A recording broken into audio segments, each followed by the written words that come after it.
ఉదయ్ కిరణ్ యవ్వన దశలోనే వెండితెరను తాకాడు. బక్కపలచన కుర్రాడు, సినిమా ప్రపంచం గురించి ఏమాత్రం అన్నెం పుణ్యం తెలియని టీనేజ్ యువకుడు ఆ వెండితెర మీద తాను కనిపిస్తాను అని కలలో కూడా అనుకుని ఉండడు. కానీ అదే వెండితెరను నిండుగా ఆక్రమించేసుకున్నాడు. లవర్ బాయ్ ఇమేజ్తో లక్షలాది మంది అభిమానాన్ని సంపాదించుకున్నాడు. నిజానికి ఆ ఏజ్లో టాప్ హీరోల సినిమాలు చూస్తూ వారిలా ఊహించుకుంటూ కాలం వెలబుచ్చే పరిస్థితి.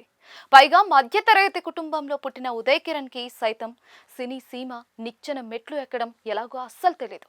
కానీ విధి విచిత్రమైంది. ఆయననే హీరో అంటూ తన తొలి సినిమాకు దర్శకుడు తేజ ఎంచుకోవడంతో ఉదయ్ కిరణ్ జీవితమే చిత్రంగా మారింది. లో బడ్జెట్ లో తీసిన చిత్రం సృష్టించిన రికార్డులు అన్నీ ఇన్ని కావు.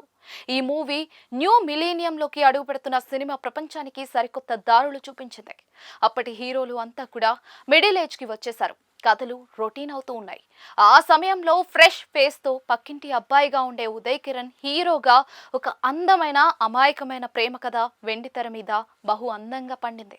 దాంతో Uday Kiran over night star అయిపోయారు. ఆ తర్వాత నువ్వు నేను మనసంతా నువ్వే కలుసుకోవాలని ఇలా వరుసబెట్టి సినిమాలు హిట్లు కొడుతూ స్టార్డమ్ను సాధించుకున్నాడు. ఈ మధ్యలోనే యాక్షన్ ఓరియంటెడ్ మూవీస్ చేసి తన సరదా తీర్చుకున్నాడు. అక్కడ కూడా మంచి రిజల్ట్ వచ్చింది. అలా ఒక దశ సాగుతున్న తరుణంలో ఫేట్ తిరగబడింది. ఈ క్రమంలో ఒక పెద్ద నిర్మాత, ఒక మంచి దర్శకుడు బహుభాషా చిత్రంగా అనుకుని ఉదయ్ కిరణ్ హీరోగా మూవీని స్టార్ట్ చేశారు.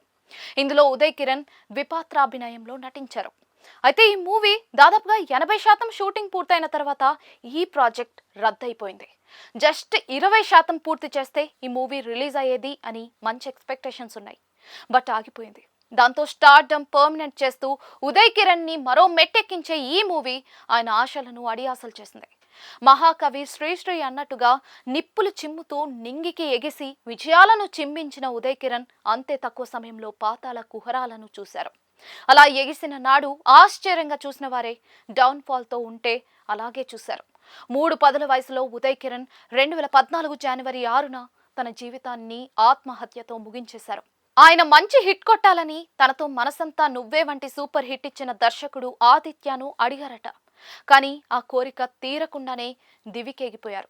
మొత్తానికి ఉదయ్ కిరణ్ మనసంతా నువ్వే మూవీకి 25 ఏళ్ల అయిన సందర్భంగా ఆయన గురించిన ముచ్చట్లు అంతా కూడా పంచుకుంటూ ఉన్నారు.